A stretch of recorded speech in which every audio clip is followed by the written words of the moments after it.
When Delhi Chief Minister Arvind Kejriwal gave Atishi's name to hoist the national flag on Independence Day in his absence, LG nominated Kailash Gehlot for the task. Now, as suspense around Delhi Chief Minister's face grows, here is a look at Kailash Gehlot's political journey, who might be a probable face for the post after Kejriwal resigns. A party source revealed that just like Atishi, Gehlot, who has the transport, home and WCD departments under him, is active in party work and meetings. He also gets work done in his departments despite tussles with bureaucrats.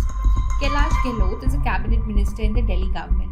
He won his first election to the Delhi Legislative Assembly in February 2015 from the Najafgarh constituency.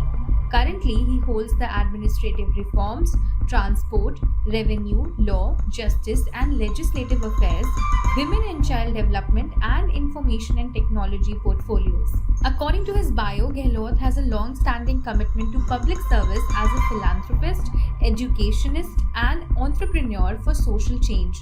He is widely known for his passion for human development issues, especially concerning the youth and the underprivileged.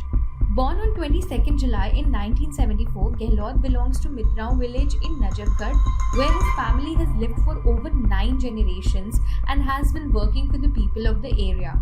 Gehlot completed his bachelor's in political science from Sri Venkateshwara College, University of Delhi, and was also elected the president of Students' Union in 1994-95.